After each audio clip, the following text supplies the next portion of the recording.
ആൻഡമാനിൽ നരേന്ദ്രമോദി സർക്കാരിൻ്റെ നേതൃത്വത്തിൽ വലിയ വികസന പദ്ധതികളൊക്കെ നടപ്പാക്കാനുള്ള ഒരുക്കത്തിലാണെന്നാണ് കേൾക്കുന്നത്. എന്നാൽ കോൺഗ്രസ് അതിനെ എതിർക്കാനായിട്ട് രംഗത്ത് വരികയും ചെയ്തു. എന്താണ് ആ പദ്ധതികൾ? അല്ല, വളരെ സിമ്പിളാണ്. കോൺഗ്രസ് പാർട്ടി ചൈനയുടെ നാവായി പ്രവർത്തിക്കുന്നു. കുറേ കാലം മുമ്പ് രാഷ്ട്രീയ പാർട്ടികൾ, പ്രധാനമായും BJP ഒരു ചോദ്യം ഉന്നയിച്ചിരുന്നു. ചൈനീസ് പ്രതിനിധികളുമായി രാഹുൽ ഗാന്ധി ചില ചർച്ചകൾ നടത്തി. മുമ്പൊരിക്കൽ കേട്ടിരുന്നത് UPA സർക്കാരിൻ്റെ കാലത്ത് ചൈനയുടെ പ്രതിനിധികൾ സോണിയാഗാന്ധിയെ കാണുകയും എന്തൊക്കെയോ കരാർ ഒപ്പിടുകയൊക്കെ ചെയ്തിരുന്നു എന്ന് പറയുന്നു. അപ്പോൾ അതിൻ്റെയൊക്കെ തുടർച്ചയാണ്. കുറേ കാലമായി ചൈനയ്ക്ക് അനുകൂലമായി ചൈനീസ് പക്ഷപാതിത്വമുള്ള നിലപാടുകൾ, ചൈനയിൽ നിന്ന് വലിയ തുക കോൺഗ്രസിന് രാഹുൽ ഗാന്ധിക്ക് കിട്ടി എന്ന അലിഗേഷനും ഈ തെരഞ്ഞെടുപ്പിന് ഏതാനും മാസങ്ങൾക്ക് മുമ്പ് വന്നിരുന്നു. ഇപ്പോൾ നോക്കൂ, ആൻഡമാനിൽ 72,000 കോടിയുടെ ഇൻഫ്രാസ്ട്രക്ചർ ഡെവലപ്മെൻറ്റ് പ്രൊജക്ട്സ്, അടിസ്ഥാന വികസന പ്രവർത്തനങ്ങളാണ് കേന്ദ്ര സർക്കാർ വിഭാവനം ചെയ്യുന്നത്. 72,000 കോടി. ഇത് വളരെ പ്രധാനപ്പെട്ട കാര്യമാണ്. കാരണം നമ്മളെ സംബന്ധിച്ച് ചൈനയുടെ സാന്നിധ്യം വളരെ വ്യാപകമായി വരികയാണ്. ചൈനയാണ് നമുക്ക് പാകിസ്ഥാനേക്കാളും വലിയ ത്രട്ടായി മാറിക്കൊണ്ടിരിക്കുന്നത്. അപ്പോൾ ചൈനയുടെ സാന്നിധ്യം ഏറ്റവും കൂടുതലുള്ള മേഖലകളിൽ, അല്ലെങ്കിൽ സമുദ്രം കീഴടക്കുന്നവൻ ലോകം ജയിക്കുമെന്നാണ് പറയുന്നത്. നാവികപ്പടയാണ് ഏറ്റവും പ്രധാനപ്പെട്ട ഒരു സൈന്യത്തിൻ്റെ ഏറ്റവും പ്രധാനപ്പെട്ട മുഖം. ഇപ്പോൾ നമുക്ക് ഈ ആൻഡമാൻ മാത്രമല്ല, ആൻഡമാൻ, മിനിക്കോയ്, ലഡാക്ക് ഇന്ത്യയുടെ ഏറ്റവും തന്ത്രപ്രധാനമായ 3 മേഖലകളാണ്. ആൻഡമാൻ ഈ പറയുന്ന പോലെ 10 ഡിഗ്രി ചാനലിലുള്ള ഒരു മേഖലയാണ്. അന്താരാഷ്ട്ര സൂയിസ് കനാലിൽ നിന്നും പേർഷ്യൻ ഗൾഫിൽ നിന്നുമുള്ള ഇൻ്റർനാഷണൽ കപ്പൽ ഗതാഗതം നടക്കുന്ന ഒരു ചാനൽ. 9th ചാനലാണ് മിനിക്കോയ്. ലഡാക്ക് എന്ന് പറഞ്ഞാൽ ചൈനയോട് ചേർന്ന് കിടക്കുന്നു. ഇവിടെ 3 പ്രദേശങ്ങളിലും കേന്ദ്ര സർക്കാർ, നരേന്ദ്രമോദി സർക്കാർ വന്നതിന് ശേഷം എടുത്തിട്ടുള്ള വികസന പദ്ധതികൾ സ്ട്രാറ്റജിക്കലായിട്ട് വലിയ പ്രാധാന്യമുണ്ട്. ഇപ്പോൾ നമുക്ക് ലക്ഷദ്വീപ് എടുക്കാം. ലക്ഷദ്വീപ് മാലദ്വീപിനോട് ഏറ്റവും അടുത്ത സ്ഥലമാണ്. അതെ, മാലി ഈ പറഞ്ഞ പോലെ ചൈനീസ് പക്ഷത്തേക്ക് മാറി ചൈനയുടെ ഒരു താവളമായി മാറിക്കൊണ്ടിരിക്കുന്നു. ശ്രീലങ്കയും അങ്ങനെ തന്നെ. അതും ഇൻ്റർനാഷണൽ കപ്പൽച്ചാലുകൾക്ക് അടുത്താണ്, അന്താരാഷ്ട്ര സമുദ്രപാതയ്ക്ക് അടുത്താണ് ലക്ഷദ്വീപിൻ്റെ തന്ത്രപ്രധാനമായ സ്ഥാനം. ഇന്ത്യക്ക് സ്വാതന്ത്ര്യം കിട്ടുന്ന സമയത്ത് ലക്ഷദ്വീപ് പിടിച്ചെടുക്കാൻ പാകിസ്ഥാൻ ആർമി വന്നതാണ്. ഇന്ത്യ അതിനു മുമ്പ് ക്യാപ്ചർ ചെയ്തു, നമ്മുടേതാക്കി. അതായത് അതിൻ്റെ തന്ത്രപ്രധാനമായ ഒരു സ്ഥാനമാണ് സമുദ്രത്തിൽ ലക്ഷദ്വീപിനുള്ളത്. ഒരു ദ്വീപ് 36 ദ്വീപുകളാണ് ലക്ഷദ്വീപിനുള്ളത്. 36 ദ്വീപുകൾ. അപ്പോൾ ഈ 36 ദ്വീപുകളുള്ള ലക്ഷദ്വീപിൽ നേരത്തെ ഈ INS കവരത്തി എന്ന് പറഞ്ഞ കവരത്തിയിൽ INS ദ്വീപ് രക്ഷക് എന്ന് പറയുന്ന നമ്മുടെ ഒരു നാവികസേന ഓപ്പറേഷൻസ് ചെറിയ തോതിലുണ്ട്. INS ആന്ത്രോത്തുണ്ട്, ബിത്രയിലുണ്ട്. അവിടെയൊക്കെ ഫോർവേഡ് ഓപ്പറേറ്റിംഗ് ബേസ് ഉണ്ടായിരുന്നു. നേവിയുടെ ഒരു ആവശ്യം വന്ന കുറച്ച് കപ്പലുകളൊക്കെ ആയിട്ട് നിൽക്കുന്ന അത് മാറ്റിയിട്ട് നമ്മളിപ്പോൾ INS ജഡായു എന്ന പേരിൽ ഒരു നാവികസേനാ താവളം തന്നെ ആരംഭിച്ചിട്ടുണ്ട്. ഈ കഴിഞ്ഞ 4-5 മാസത്തിനുള്ളിൽ നടന്ന സംഭവമാണ്. നമ്മുടെ പ്രധാനമന്ത്രിയും ഒക്കെ ബന്ധപ്പെട്ട് രാജ്നാഥ് സിംഗൊക്കെ അവിടെ പങ്കെടുത്തു. നമ്മുടെ വിമാനവാഹിനി കപ്പലെല്ലാം പങ്കെടുത്ത് ലക്ഷദ്വീപിൽ എയർ സ്ട്രിപ്പുകൾ ഉണ്ടാക്കുന്നു, വിമാനത്താവളം ഉണ്ടാക്കുന്നു. അങ്ങനെ വലിയ വികസനം ഉണ്ടാകും. ഈ പദ്ധതി നടപ്പാക്കാൻ വേണ്ടിയിട്ടാണ് ലക്ഷദ്വീപ് അഡ്മിനിസ്ട്രേറ്ററെ മാറ്റി കേന്ദ്രം നിയമിച്ചത്. അതേ തുടർന്ന് ലക്ഷദ്വീപിന് വേണ്ടത് ഇതൊന്നുമല്ല, ലക്ഷദ്വീപിൽ ഈ വികസനമൊന്നും വേണ്ട, ലക്ഷദ്വീപിൻ്റെ തനിമ നശിപ്പിക്കരുത്, ഞങ്ങളുടെ സംസ്കൃതി നശിപ്പിക്കരുത് എന്ന് പറഞ്ഞ് വലിയ സമരങ്ങൾ ലക്ഷദ്വീപിൽ നിന്ന് ചില കേന്ദ്രങ്ങൾ ഉണ്ടാക്കിയ. ലക്ഷദ്വീപിൽ കേന്ദ്ര സർക്കാർ വലിയ തോതിൽ സൈനിക താവളം ഉൾപ്പെടെ ഉണ്ടാക്കുന്നതിനെ ചെറുക്കാൻ വേണ്ടിയിട്ടാണ് ലക്ഷദ്വീപിൻ്റെ എത്തനിസിറ്റി എന്നൊക്കെ പറഞ്ഞിട്ട് വലിയ പ്രക്ഷോഭങ്ങളുണ്ടായത്. അതിനാണ് നമ്മുടെ ഒരു സിനിമാ സംവിധായിക എന്ന് അവകാശപ്പെടുന്ന ഒരു സ്ത്രീ ലക്ഷദ്വീപിൽ കേന്ദ്രം മോദി സർക്കാർ ജൈവായുധം പ്രയോഗിച്ചു, എന്നിട്ട് ഇവിടുത്തെ സിനിമാ താരന്മാർകളൊക്കെ പങ്കെടുത്ത് സേവ് ലക്ഷദ്വീപ് എന്ന് പറഞ്ഞൊരു ക്യാമ്പയിൻ തുടങ്ങി.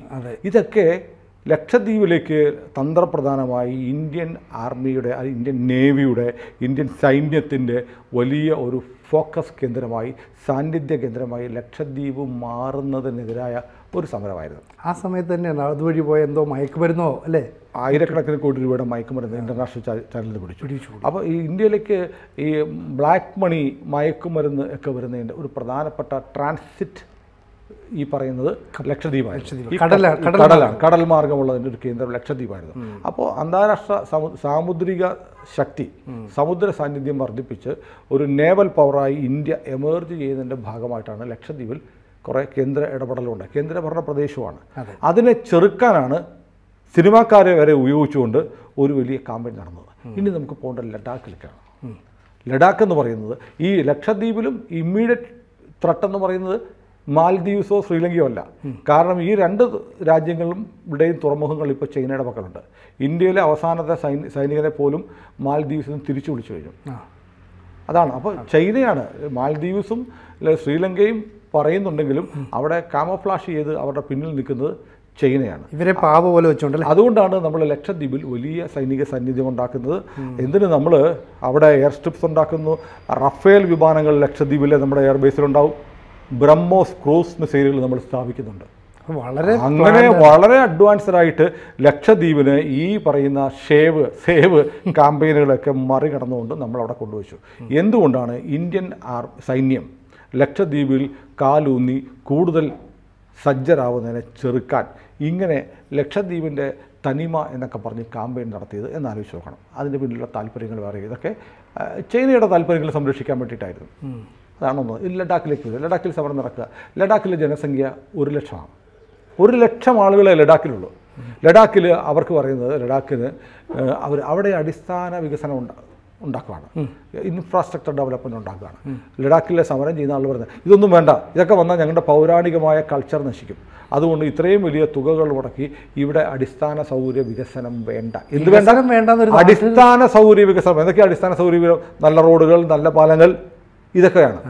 ഇതൊക്കെ വേണ്ട എന്ന് ലഡാക്കിലെ 1,00,000 വരുന്ന ജനങ്ങളുടെ പേരിൽ, ജനങ്ങളൊന്നുമല്ല, ജനങ്ങളുടെ പേരിൽ ചില ആളുകൾ സമരം നടത്തുന്നു. നിക്ഷിപ്ത താല്പര്യം. രാഹുൽ ഗാന്ധി അവിടെ പോയി. രാഹുൽ ഗാന്ധി പോയിട്ട് പറഞ്ഞു ഞങ്ങൾ അധികാരത്തിൽ വന്നാൽ ഈ അടിസ്ഥാന വികസനം, ഇൻഫ്രാസ്ട്രക്ചർ ഡെവലപ്മെൻറ്റ് പദ്ധതി നിർത്തലാക്കും. നോക്കൂ, നമ്മുടെ നാട്ടിൽ പരിസ്ഥിതിവാദമൊക്കെ ഉപയോഗിച്ചിട്ട് ലോക്കൽ ഇഷ്യൂസിൽ സമരം നടക്കും. ഏതെങ്കിലും ലോക്കൽ പത്രത്തിലോ ലോക്കൽ ചാനലിലോ ഒക്കെ വാർത്തയാവും. അങ്ങനെയല്ല, ലഡാക്കിൽ ഈ സമരം നടന്നപ്പോൾ ഇൻ്റർനാഷണൽ മീഡിയ മുഴുവൻ അവിടെ വന്നു. ലഡാക്കിലെ 1,00,000 ജനങ്ങൾ മാത്രമുള്ള ലഡാക്കിലെ വികസന പദ്ധതികൾക്കെതിരെ അവിടെ ഒരു പ്രാദേശിക സമരം ഉണ്ടായപ്പോൾ അത് കവർ ചെയ്യാൻ ഗ്ലോബൽ മീഡിയയാണ് വന്നത്. അവരത് ഗ്ലോബലൈസ് ചെയ്തു വാർത്ത, അന്താരാഷ്ട്ര വാർത്തയായി മാക്കി. എന്തുകൊണ്ടാണ് മനസ്സിലാകുന്നില്ല. വളരെ സിമ്പിളാണ്. ലഡാക്ക് ചൈനയോട് ചേർന്ന് കിടക്കുന്ന സ്ഥലമാണ്. നമ്മളവിടെ എയർബേസുകൾ ഉണ്ടാക്കുന്നു, റോഡുകൾ ഉണ്ടാക്കുന്നു. 1980 വരെ ഇന്ത്യയുടെ നയം എന്ന് പറയുന്നത് ചൈനയുടെ അതിർത്തിയിൽ ഒരു വികസന പ്രവർത്തനം വേണ്ട, നല്ല റോഡുകൾ വേണ്ട, എയർ സ്ട്രിപ്സ് വേണ്ട. ഇതൊക്കെ ഉണ്ടാക്കിയാൽ 2 ദോഷം ഉണ്ടാകുമായിരുന്നു. ഈ 80കൾ വരെ നമ്മുടെ ഭരണാധികാരികൾ തീരുമാനിച്ചത്. അത് ആ തീരുമാനം 2013 വരെയും പാലിക്കപ്പെട്ടു ഏതാണ്ട്. കാരണം നല്ല റോഡുകൾ അതിർത്തിയിൽ വന്നാൽ 2 കാര്യങ്ങളുണ്ട്. ഒന്ന്, ചൈനയെ പ്രൊവോക്ക് ചെയ്യും. നമ്മുടെ അതിർത്തിയിലേക്ക് നമ്മുടെ പട്ടാളം പോയാൽ ചൈനയ്ക്ക് പ്രകോപനം ഉണ്ടാവും. ഇനി ഇപ്പോൾ ചൈന തന്നെ ആ റോഡിൽ കൂടെ കയറി വന്ന് നമ്മളെ അറ്റാക്ക് ചെയ്യും. നമ്മളവിടെ എയർ സ്ട്രിപ്പുകൾ ഉണ്ടാക്കിയാൽ ചൈന അതിർത്തിയിൽ നമ്മൾ യുദ്ധവിമാനങ്ങൾ കൊണ്ട് വെക്കുന്നു പറഞ്ഞാൽ ചൈനയ്ക്ക് പ്രൊവോക്കേഷൻ ആവും. അതുകൊണ്ട് നമ്മൾ ചെയ്യാൻ പാടില്ല. ഇതായിരുന്നു ഗവൺമെൻറ് എടുത്ത പോളിസി. പക്ഷേ 2014 ശേഷം പിക്ചർ മാറി. ചൈന അരുണാചൽ അടക്കമുള്ള നമ്മുടെ പ്രദേശങ്ങളിലൊക്കെ നമ്മൾ ഒന്നാന്തരം റോഡുകൾ ഉണ്ടാക്കി.